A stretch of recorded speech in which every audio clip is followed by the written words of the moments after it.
అప్పుల బాధలు వెంటాడుతున్నాయా? అయితే 6 JVR వారి జాతిరత్నాలు ధరించండి. రైట్, బ్రేకింగ్ న్యూస్ చూస్తున్నాం మనం టీవీ స్క్రీన్ పై. హైదరాబాద్లో సంచలనం రేపిన ఘటనలో జూబ్లీహిల్స్ పోలీస్ స్టేషన్ సిఐ శ్రీనివాసరెడ్డిపై తీవ్ర ఆరోపణలు వెలుగులోకి వచ్చాయి.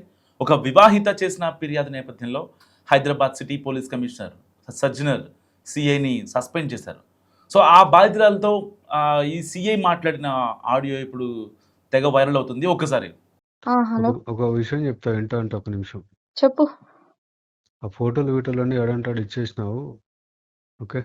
ఉమ్, దాంట్లో నేను ఒక్కనేం లేను, ఉమ్. ఓకే? అది చూసుకో జాగ్రత్త, ఏంటి? అది చూసుకో జాగ్రత్తగా, ఓకే? అవునా? ఆడపిల్లవు కదా.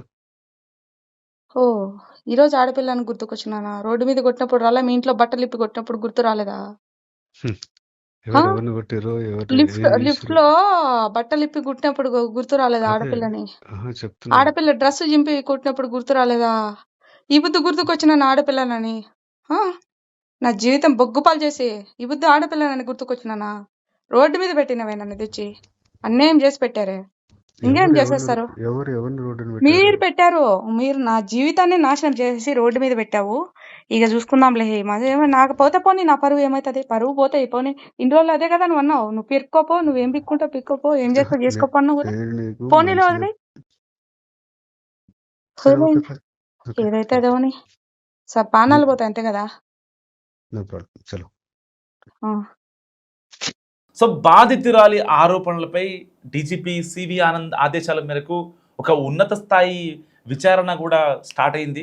సో బాధితురాలి ఫిర్యాదు మేరకు కేసు నమోదు చేసుకున్న పోలీసులు దర్యాప్తు చేపట్టారు. ఇప్పటికే సిఐ శ్రీనివాసరెడ్డిని కూడా అతన్ని సస్పెండ్ చేయడం జరిగింది. సో ఇలాంటి నేపథ్యంలో అతను మాట్లాడిన మాటలు నిజంగా ఎంత దారుణంగా ఉన్నాయంటే, ఒకటి కాదు రెండు కాదు, ఆ అమ్మాయిని ఎంత హింసించాడో ఆ బాధితురాలు చెప్తున్న బాధలో మనకి అర్థమవుతున్న విషయం. సో ఇప్పటికే ఈ సిఐ శ్రీనివాసరెడ్డి ఫోన్ కూడా లాక్కోవడం జరిగింది. అండ్ దానికి సంబంధించి ఏదైతే ఎఫ్ఎస్ఎల్ ల్యాబ్కి పంపించారు, తన ఫోన్ ఏదైతే కొన్ని ఆధారాలని ఆ బాధితురాలు సమర్పించిందో పోలీసులకి, సో వాటి త్రూగా ఫస్ట్ ఇన్వెస్టిగేషన్ చేస్తారు. అండ్ ఇప్పటికే సిఐ శ్రీనివాసరెడ్డిని సస్పెండ్ చేశారు కాబట్టి మరికొద్ది రోజుల్లో మేబీ అంతా అనుకుంటే అసలు ఆల్రెడీ విచారణ కమిటీ కూడా ట్రాన్స్పరెంట్గా ఎంక్వైరీ చేస్తుంది కాబట్టి సో మరికొద్ది గంటల్లో కూడా అతనికి విచారణకి పిలిచే అవకాశం ఉంది. సో ఆ అమ్మాయి పదే పదే చెప్తుంది, లిఫ్ట్లో నా బట్టలు విప్పాడు, ఎంత గలీజ్గా ప్రవర్తించాడు, ఆల్రెడీ నేను సిఐ శ్రీనివాసరెడ్డి వల్ల ప్రెగ్నెంట్ కూడా అయ్యాను, తర్వాత చాలా బలవంతంగా ఆ ప్రెగ్నెన్సీని కూడా అబార్ట్ చేయించాడు అని చెప్పి ఆవిడ బాధ చెప్తున్న నేపథ్యం. యాక్చువల్గా ఈ బాధితురాలు అమీన్పూర్లో ఇతను అక్కడ వర్క్ చేస్తున్నప్పుడు అక్కడికి తన భర్తతో ఇబ్బంది అయ్యి అక్కడికి వెళ్ళడం జరిగింది. అండ్ దాని తర్వాత ఆ అమ్మాయిని వేధించి వెంటాడి శారీరకంగా వాడుకొని తన దగ్గర ఉన్న ఫోటోలు వీడియోలతో ఆ అమ్మాయిని బ్లాక్మెయిల్ చేసి దాదాపు 2 కోట్ల వరకు అతను లాగాడంట. ఏదైతే తనకి ప్రమోషన్ కోసమో లేదంటే తన ఎక్స్పెన్సెస్ కోసమో తన ఫ్యామిలీ ఎక్స్పెన్సెస్ కోసమో స్టార్టింగ్లో నాకు పెళ్ళవలేదని చెప్పి దాని తర్వాత మళ్ళీ తనకి ఇంట్లో పిల్లలకి ఏదైతే రెంట్లకి సంబంధించి డబ్బులు కావాలంటూ కూడా ఆ బాధితులని తన ఫోటోలు తన వీడియోలు చూపించి ఈ సిఐ శ్రీనివాసరెడ్డి వేధించడం జరిగింది. సరిగ్గా ఒక కేసు విషయంలో ఆ అమ్మాయి ఫిర్యాదు చేసిన వెళ్ళిన సమయంలో సిఐ తనపై లైంగిక దాడికి పాల్పడ్డాడని పేర్కొంది. అంతేకాకుండా ఆ ఘటనను వీడియోగా చిత్రీకరించి వాటిని అడ్డం పెట్టుకొని చాలాసార్లు లైంగిక దాడికి కూడా చేసడం కూడా ఆ అమ్మాయి చెప్తున్న పరిస్థితి.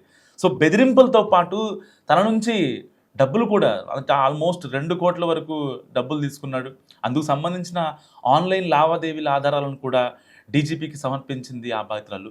సో సిఐ కారణంగా తాను ప్రెగ్నెంట్ అయ్యారని, అబార్ట్ కూడా చేయించాడని, ఆ హాస్పిటల్లో ఉన్న రికార్డ్స్ని కూడా తన ఫోన్ నెంబర్ నమోదు చేయించాడంట. ఎందుకంటే ఒకవేళ ఎక్కడన్నా తనకి ఏదైతే సియూజీ ఇస్తారో ఆ సిఎల్కి ఎస్ఐల్కి అయితే ఆ బిఎస్ఎన్ఎల్ నెంబర్ ఉంటుందో ఆ సియూజీ కాకుండా తన పర్సనల్ నెంబర్ కాకుండా ఆ అమ్మాయి నెంబర్ పెట్టించాడంట. ఆ రోజు ఆ అమ్మాయి చెప్పింది మీ నెంబరే పెట్టొచ్చు కదా అని చెప్పి. సో ఫర్దర్గా ఏమైనా ఇబ్బంది అవుతుందని చెప్పి ఆలోచించి చాలా లాంగ్ లాస్టింగ్గా ఈ సిఐ శ్రీనివాసులు ఆ అమ్మాయి నెంబర్ పెట్టించాడు. అలాగే హైదరాబాద్ పోస్టింగ్ కోసం సిఐ 25 లక్షల ఖర్చు పెట్టుకున్నట్లు కూడా తనతో చెప్పాడని ఫిర్యాదులు ఆరోపించింది. అంటే పోలీసులు ట్రాన్స్ఫర్లు అవ్వాలంటే డబ్బులు తీసుకుంటారు కమిషనరేట్లో అనే విషయాన్ని కూడా ఇక్కడ సిఐ శ్రీనివాసులు రెడ్డి ఆ అమ్మాయికి కన్వే చేయడం జరిగింది. సో నేను ఒక్కడనే కాదు డబ్బులు తీసుకునేది, ఇంకా చాలామంది పోలీసులు ఉన్నారు అని చెప్పి ఇండైరెక్ట్గా అమ్మాయికి హింట్ ఇచ్చాడు.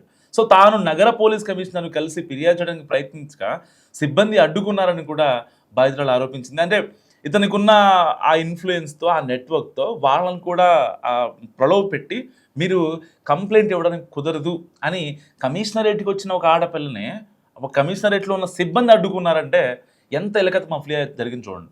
సో దీంతో వెంటనే డీజీపీ సివి ఆనంద్ను ఆశ్రయించి లిఖితపూర్వకంగా ఆమె ఫిర్యాదు ఇచ్చారు. సో ఈ ఎంటైర్ వ్యవహారాన్ని అత్యంత తీవ్రంగా పరిగణించిన డీజీపీ విచారణ బాధ్యతలను మల్టీ జోన్ ఐజీ షాన్వాజ్ కాసింకు అప్పగించారు. బాధితురాలి వాంగ్మూలాన్ని నమోదు చేయాలని వెస్ట్ జోన్ డీసీపీకి ఆదేశాలు జారీ చేస్తారు. ప్రస్తుతం వివాహిత చేసిన ఆరోపణలపై సమగ్ర విచారణ జరుగుతుందని చెప్పి కూడా వెస్ట్ జోన్ డీసీపీ వెల్లడించారు. అంటే ఇలాంటి నేపథ్యంలో ఒక ఆడపిల్ల అంటే కమిషనరేట్కి వెళ్ళాలన్నా ఇబ్బందే, లేదంటే ఒక పోలీసు అతన్ని కలవాలన్నా పోలీసు కూడా మోసం చేశాడని, ఇంకెవరో కాదు ఒక సామాన్యుడు, లేకపోతే ఇంకొక లాయరో, ఇంకొకడో జర్నలిస్టో, యాక్టరో, యాంకరో, ఇంకోళ్ళు కాదు, ఒక పోలీసు వాళ్ళు న్యాయం చేయాల్సిన వాళ్ళే కంచె మేశారని చెప్పి ఇబ్బంది పెట్టారని, లైంగికంగా వేధించారని ఆ అమ్మాయి కంప్లైంట్ ఇవ్వడానికి వెళ్తే ఆ అమ్మాయిని వాడుకొని ఆ అమ్మాయి దగ్గర అమ్మాయిని శారీరకంగా మానసికంగా ఇబ్బంది పెట్టి తన భర్తకి దూరం చేసి ఆ వచ్చే ఆస్తి కూడా రానివ్వకుండా చేసి మళ్ళీ పైపెచ్చి ఆ అమ్మాయి ఫోటోలు, వీడియోలు అన్నీ తీసి దాదాపుగా విడతల వారీగా అంటే ఆ అమ్మాయి దగ్గర డబ్బులు లాగడానికి ఇది ఒక సాక్ అనమాట. ఈ సిఐ శ్రీనివాసులు రెడ్డికి డబ్బులు ఎలా లాగాలి అనేది ప్లాన్. ఎందుకంటే ఆ అమ్మాయి దగ్గర డబ్బులు ఆల్రెడీ ఉన్నాయి. సో ఆ అమ్మాయికి ఎవరు నా అని చెప్పుకోవడానికి ఎవరు లేరు. సో ఆల్రెడీ గొడవలు ఇవన్నీ బాధలు బందీలు చూసింది. ఒక సిఐ స్థాయిలో ఉన్న వ్యక్తి నన్ను అర్థం చేసుకుంటున్నాడు అనే ఇదిలో ఇంకా ఇవ్వడానికి సిద్ధపడద్దు కదా. సో దాని తర్వాత ఆవిడ్ని ఎలాగైనా సరే ఆవిడని శారీరకంగా వాడుకోవాలని ఫిక్స్ అయ్యాడు. సో దాని తర్వాత ఇద్దరు కలిసి ఒక ఇంట్లో ఉన్నారు. అండ్ ఆ ఇంట్లో ఉన్నప్పుడు ఆ లిఫ్ట్లోనే ఇబ్బంది పెట్టేవాడంట, మళ్ళీ ఇంటికి వచ్చిన తర్వాత హింసించేవాడంట. ఎందుకంటే ఆల్మోస్ట్ ఒక 2-3 మంత్స్ గడిచిపోయింది కదా. హైదరాబాద్ వీళ్ళు షిఫ్ట్ అయ్యారు. అమీన్పూర్ నుంచి జూబ్లీ హిల్స్ సిఐగా వచ్చాడు. సిఐగా వచ్చిన తర్వాత 25 లక్షల రూపాయలు పోలీసు వాళ్ళకి, ఉన్నతాధికారులకు ఇవ్వాలని చెప్పి ఆ అమ్మాయికి మాయ మాటలు చెప్పి ఆ అమ్మాయి దగ్గర డబ్బులు తీసుకున్న తర్వాత ఒక రెంటెడ్ ఇంట్లో ఏదైతే ఉంటున్నారో నాకు పెళ్ళి అవ్వలేదని చెప్పి అన్ని మాయ మాటలు చెప్పాడు కదా. అండ్ దాని తర్వాత ఎప్పుడైతే ఈ అమ్మాయిని వదిలించుకోవడానికి ఫిక్స్ అయిపోయాడు, ఆల్మోస్ట్ 2-3 మంత్స్ గడిచింది. అప్పటికే ఆవిడ ప్రెగ్నెంట్ అయింది, అబార్ట్ చేయించాడు. ఈవెన్ కనీసం అంటే మరి నీ ఫ్యూచర్ ఏంటి, ఫర్దర్గా నువ్వేం చేద్దాం అనుకుంటున్నావు, ఆల్మోస్ట్ అప్పటికే నీ దగ్గర 1.8 CR లాగేశాడు, దాదాపు 1,80,00,000 రూపాయలు లాగేశాడు. అండ్ దాని తర్వాత ఎలాగైనా సరే ఇక వదిలించుకోవాలి, మళ్ళీ ఇలాంటి పేడ నాకు ఉంటే రేపొద్దున వీళ్ళు బయటకు వస్తే ఇబ్బంది అవుద్ది కాబట్టి ఆల్రెడీ అబార్ట్ కూడా చేయించాడు కాబట్టి సో ఎట్టి పరిస్థితుల్లో ఆ అమ్మాయిని వదిలించుకోవాలి. సో ఇలాంటి నేపథ్యంలో ఏం చేయాలి, ఆ అమ్మాయిని మళ్ళీ బెదిరించాలి.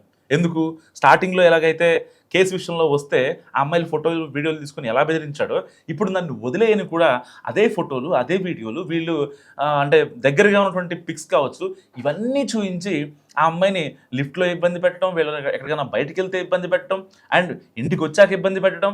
అయితే ఎందుకంటే అంటే భార్య పిల్లలకి దూరంగా ఉండటం 2-3 నెలలు అంటే కుదరదు కదా ఎవరికైనా. సరే ఒక రోజో 2 రోజులో, లేదంటే డిపార్ట్మెంట్ పేరు చెప్పి మహా అయితే ఒక 1 మంత్ నాకు వేరే చోటకి వేరే కేసు గురించి దర్యాప్తు కోసం నాకు బీహార్ వెళ్ళాలి, మహారాష్ట్ర వెళ్ళాలి అని చెప్పి ఇంకొక 1 వీక్ 10 డేస్ ఎక్స్టెండ్ చేయొచ్చు. కానీ 2-3 నెలలు అంటే కుదరదు. సో దానికోసం ఎలాగైనా సరే ఆ అమ్మాయిని దూరం చేసుకోవాలి, భయపెట్టైనా, బెదిరించైనా, లేకపోతే వేధించైనా, ఏదైనా సరే. సో ఏ ఆప్షన్ ఎంచుకున్నాడంటే వేధించే ఆప్షన్ ఎంచుకున్నాడు. ఎందుకంటే ఆ అమ్మాయి చాలా గట్టిగా స్ట్రాంగ్గా ఉంది. మీరు ఆడియో కాల్ విన్నారు కదా. సో ఆ దాంట్లో ఆవిడ చెప్పేది ఒకటే, నా ప్రాణం పోయినా సరే నేను ఎట్టి పరిస్థితుల్లో నేను నిజాల్ని మొత్తాన్ని బయట పెడతా, నాకు ఎలాంటి ఇబ్బంది లేదు, అంతా కోల్పోయా, నాకంటూ మిగిలింది ఏమీ లేదు. సో నువ్వు చేసిన అరాచకం వల్ల నేను ఇబ్బంది పడ్డా, ఒక మహిళ ఇబ్బంది పడింది.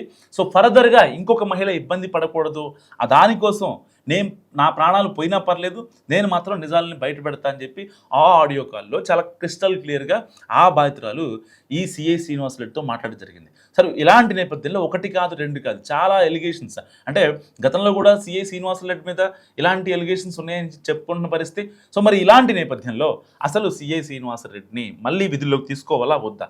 ఎందుకంటే ఇలాంటి గంజాయి మొక్కలు, తులసి వనంలో గంజాయి మొక్క అంటారు కదా, అలాంటి వ్యక్తి సిఐ శ్రీనివాసరెడ్డి. అతనితో మాట్లాడిన, ఆవిడతో మాట్లాడిన కాల్ కావచ్చు, లేకపోతే తన చార్ట్స్ని ఇప్పటికీ ఇంకా పోలీసులు అంటే ఒక ట్రాన్స్పరెంట్ ఎంక్వైరీ ప్రకారం ఛార్జ్ షీట్ అయితే కోర్టుకు సమర్పించాలి కాబట్టి ఒక ప్రాపర్ ఎంక్వైరీ చేశారు ఒక సిఐ స్థాయి అధికారి కాబట్టి. సో అంత గమ్మున అంటే తనని వెంటనే అరెస్ట్ చేయడం ఇలాంటివి జరగవు. సో కొంచెం వాళ్ళకి టైం ఇస్తారు. టైం ఇచ్చిన తర్వాత వాళ్ళ స్టేట్మెంట్ కూడా రికార్డ్ చేసిన తర్వాత మరి ఈ లోపల సిఐ శ్రీనివాసరెడ్డి అజ్ఞాతంలోకి వెళ్ళిపోతాడా, లేదంటే ఎటన్నా పరారీలో ఉంటాడా, లేదంటే పోలీసులకి ఎంక్వైరీకి అతను సపోర్ట్ చేస్తాడా అన్న విషయం మరి కాసేపట్లో తేలాల్సి ఉంది. సో ఇప్పటికే వెస్ట్ జోన్ డీసీపీ అఫీషియల్స్ అయితే దీని ఒక అంటే చాలా ఇదిగా తీసుకున్నారు ఈ కేసుని. ఎందుకంటే ఒక మహిళ సాక్షాత్తు కమిషనరేట్ మెట్లెక్కి ఒక సిఐ వేధించాడని చెప్పి మళ్ళీ ఆ కమిషనరేట్లో కంప్లైంట్ చేస్తానంటే అక్కడున్న సిబ్బంది కూడా వద్దు, నువ్వు కంప్లైంట్ ఇవ్వడానికి కుదరదు అని చెప్పి వీళ్ళు కరాఖండిగా మాట్లాడిన మాటలు కావచ్చు. అండ్ అయితే 25 లక్షల రూపాయలు ఏదైతే అమీన్పూర్ నుంచి జూబ్లీ హిల్స్ ఏగా ట్రాన్స్ఫర్ అవ్వడం కోసం 25 లక్షల రూపాయలు తీసుకున్నారు అని నేను ఇవ్వాలి పోలీస్ ఉన్నతాధికారులకి అని చెప్పిన ఆ మాటలు కావచ్చు, దానికి సంబంధించిన పర్ఫెక్ట్ స్క్రీన్ షాట్స్ కావచ్చు, ఆడియో కాల్స్ కావచ్చు, అవన్నీ కూడా ఆ బాధితుల దగ్గర ఉన్నాయి. సో అబార్ట్ చేయించిన ఆధారాలు అండ్ తనని మానసికంగా శారీరకంగా ఇబ్బంది పెట్టిన ఆధారాలు, ఇతనితో కాల్స్ మాట్లాడినవి, వాళ్ళ భార్య పిల్లలు లేరని చెప్పింది, అండ్ డబ్బులు లాగిన స్క్రీన్ షాట్స్ కావచ్చు, ఆ ఫోన్పే ట్రాన్సాక్షన్స్ కావచ్చు, గూగుల్ పే ట్రాన్సాక్షన్స్, ఇవన్నీ చాలా సాలిడ్ ఎవిడెన్సెస్ ఉన్నాయి. మరి ఇలాంటి నేపథ్యంలో నిజంగా ఇలాంటి వాళ్ళని ఏం చేయాలి? మస్ట్గా కామెంట్ చేయండి.